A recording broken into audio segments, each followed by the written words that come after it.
Il existe une forme de silence qui n'apparaît que lorsque l'on vieillit. Ce n'est pas un silence vide, c'est un silence qui semble nettoyer le monde de l'intérieur, comme si quelqu'un avait éteint tout le bruit et n'avait laissé que l'essentiel. J'ai 81 ans et j'aimerais que tu sois ici avec moi maintenant, juste quelques minutes, assis à côté de moi, sans te presser. Parce qu'il y a quelque chose que j'ai appris trop tard. Et si quelqu'un me l'avait dit quand j'étais plus jeune, j'aurais beaucoup moins souffert. Peut-être que tu te reconnais là-dedans. Tu te réveilles et tu sens déjà une boule dans la poitrine. La journée n'a même pas commencé et tu as déjà l'impression d'être fatigué, comme si la vie te réclamait toujours quelque chose, comme si tu étais toujours redevable de quelque chose. Tu essaies d'être fort, tu essaies de tout gérer, mais à l'intérieur, tu portes un poids que personne ne voit. Un poids fait de comparaison, de pression, de peur de ne pas être à la hauteur, de peur du jugement, de peur de l'avenir et parfois même de culpabilité de ne plus réussir à ressentir de la joie comme avant. Quand on est jeune, le monde est bruyant. Tout semble urgent. Tout semble définitif. L'opinion des autres devient une loi. L'argent devient une mesure de valeur. L'image devient une identité. Et sans s'en rendre compte, on commence à vivre pour plaire, pour prouver, pour courir après, comme si la paix était une récompense lointaine. J'ai vécu comme ça. J'ai passé des décennies à essayer d'être quelqu'un d'important, à essayer de paraître inébranlable, à essayer de gagner et à perdre la chose la plus précieuse, la légèreté. Mais maintenant, à 81 ans, je vois avec une clarté qui fait peur et je vais te dire ça, non pas pour te faire peur, mais pour te libérer. La grande majorité des choses qui te consument aujourd'hui ne signifieront plus rien le dernier jour de ta vie. Rien. Et je ne dis pas ça comme une jolie phrase. Je le dis comme une vérité. Parce que quand tu comprends ce qui compte vraiment, tu arrêtes d'Hamam de gaspiller ton cœur pour ce qui ne le mérite pas. Et laisse-moi te demander quelque chose, comme un vieil ami qui te parle dans le noir. Quel est le poids que tu portes en silence? Qu'est-ce qui te vole ta paix, mais que tu fais semblant de supporter? Écris-le dans les commentaires, même si ce n'est qu'une phrase courte. Parce que quand tu écris, tu ne t'aides pas seulement toi. Tu aides quelqu'un qui va lire et se dire « alors je ne suis pas seul ». Et parfois, c'est ça qui sauve une personne. Savoir qu'elle n'est pas seule. Maintenant, laisse-moi te raconter la première chose qui tombe. Quand la fin approche et que la vie révèle la vérité, tu arrêtes de te soucier du jugement des gens qui n'ont jamais connu ton cœur. Quand tu arrives à mon âge, tu comprends une chose que personne ne te dit quand tu es jeune. La plus grande partie de ta douleur ne vient pas de ce que tu as vécu. Elle vient de ce que tu as essayé de cacher, de ce que tu as essayé de prouver, de ce que tu as essayé de soutenir pour maintenir une image. Et à la fin, l'image ne te serre jamais dans ses bras quand tu es seul. J'ai passé trop de temps à chercher l'approbation, à essayer d'être respecté, à essayer d'être admiré, et je ne me rendais même pas compte que je livrais ma vie comme une offrande à un tribunal invisible. Un tribunal rempli de personnes qui ne me connaissaient même pas vraiment. Et tu sais ce qu'il y a de plus cruel? On croit que ces gens nous observent, nous jugent, commentent, remarquent, mais la plupart du temps, ils sont trop occupés avec leur propre peur. C'est pour ça que je dis, la première vraie liberté dans la vie commence quand tu arrêtes de vivre pour le public.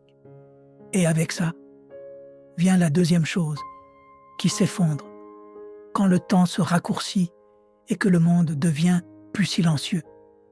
L'obsession de la perfection. Tu passes des années à croire que tu dois tout réparer avant de commencer à vivre. Tu crois que tu ne seras heureux que lorsque tu seras prêt, quand tu seras entier, quand tu n'auras pas de défauts, quand tu auras le bon corps, la bonne maison, la bonne routine, la bonne carrière, la bonne famille, comme si la vie était un projet qui un jour se termine. Mais à 81 ans, je peux te le dire avec une clarté totale, la vie n'est jamais prête. Jamais. Il y aura toujours une fuite dans le toit. Il y aura toujours un regret qui te pique. Il y aura toujours une vieille douleur qui surgit par surprise.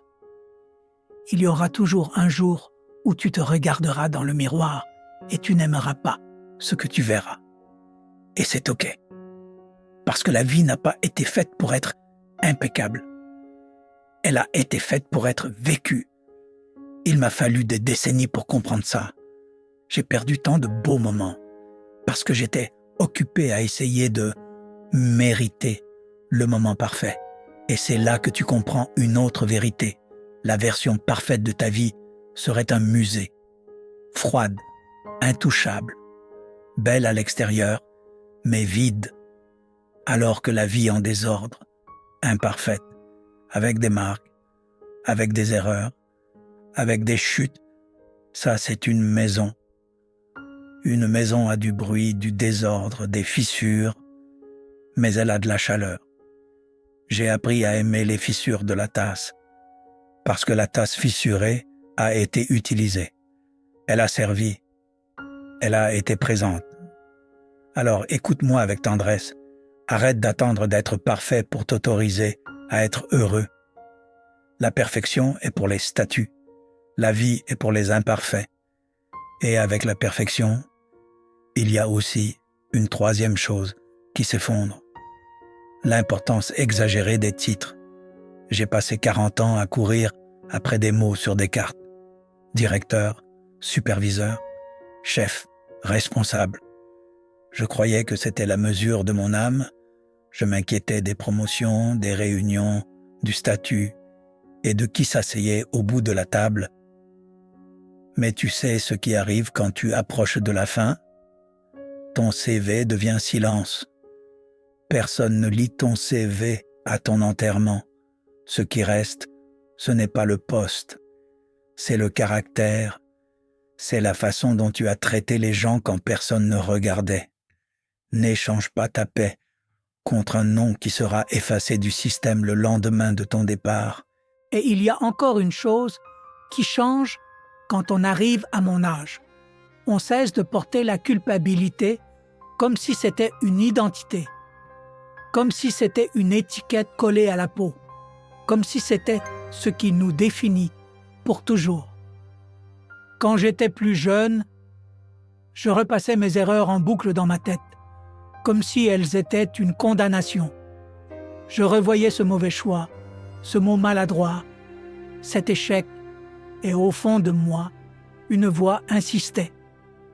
Tu vois, tu n'es pas assez, tu ne vaux pas grand-chose, tu rates tout. Et aujourd'hui, je vois à quel point les gens vivent comme ça. Des personnes qui continuent de payer pour quelque chose arrivé il y a des années, alors que plus personne ne leur réclame quoi que ce soit.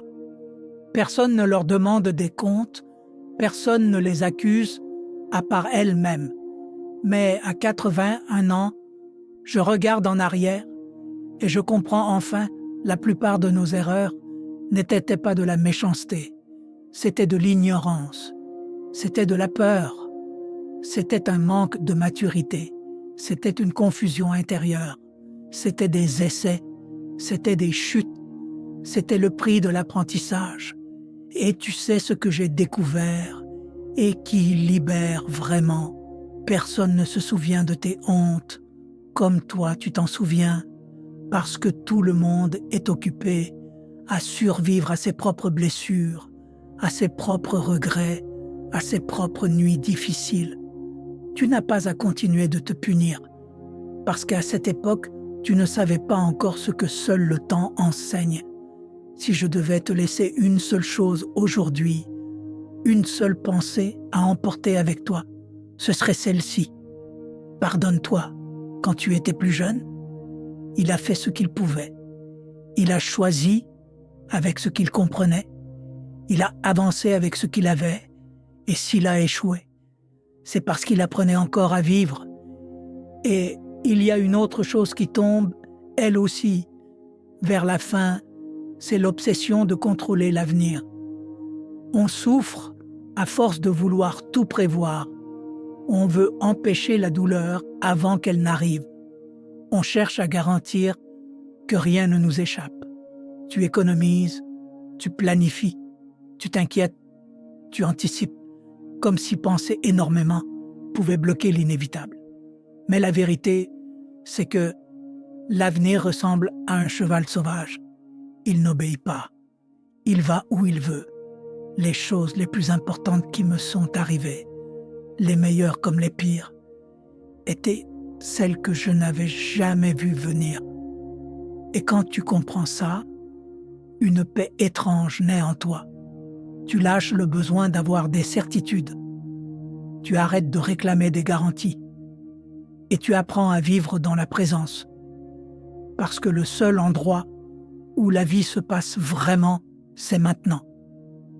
Et au bout du chemin, il y a aussi le détachement. On passe la moitié de la vie à accumuler et l'autre moitié à réaliser que tout ça nous possédait. On croyait tenir les choses, mais c'était les choses qui nous tenaient. Moi aussi, je suis passé par là. J'ai eu peur de ne pas avoir la bonne voiture, la bonne marque, le bon modèle, les bons vêtements, le bon statut. Mais à la fin, tout ça devient poussière. Aucune possession ne rajoute une seule minute à ton temps. Aucun objet ne prolonge ton souffle. Ce qui compte, ce n'est pas ce que tu as acheté, c'est ce que ça t'a permis de vivre. Un voyage, une rencontre, une conversation, une étreinte, un foyer. Aujourd'hui, mon monde est petit, mais il est profond. J'ai 81 ans et pour la première fois, je me sens léger. Léger parce que j'ai arrêté de donner mon cœur à ceux qui ne le méritent pas. Alors, n'attends pas la fin pour lâcher le poids. Commence aujourd'hui. Pose-toi cette question. Est-ce que je vais me soucier de ça, le dernier jour de ma vie? Si la réponse est non, alors lâche maintenant. Garde ton cœur pour ce qui est rare. L'amour, le rire, la présence, le silence et la beauté simple d'être vivant. Et si tu es resté avec moi jusqu'ici, je veux te remercier sincèrement. Peu de gens savent encore s'arrêter et écouter avec calme. Aujourd'hui, si tu en as envie, raconte ton histoire en commentaire ou au moins un petit morceau. Parfois, ce que tu as traversé peut être exactement ce dont quelqu'un a besoin pour ne pas abandonner.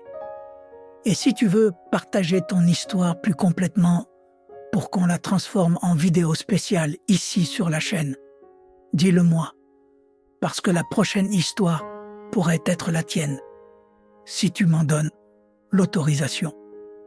Et je ferai ça avec respect, avec délicatesse, avec attention et de tout cœur. Abonne-toi à la chaîne, simplement pour ne pas nous perdre. Je serai là et je t'attendrai dans la prochaine vidéo.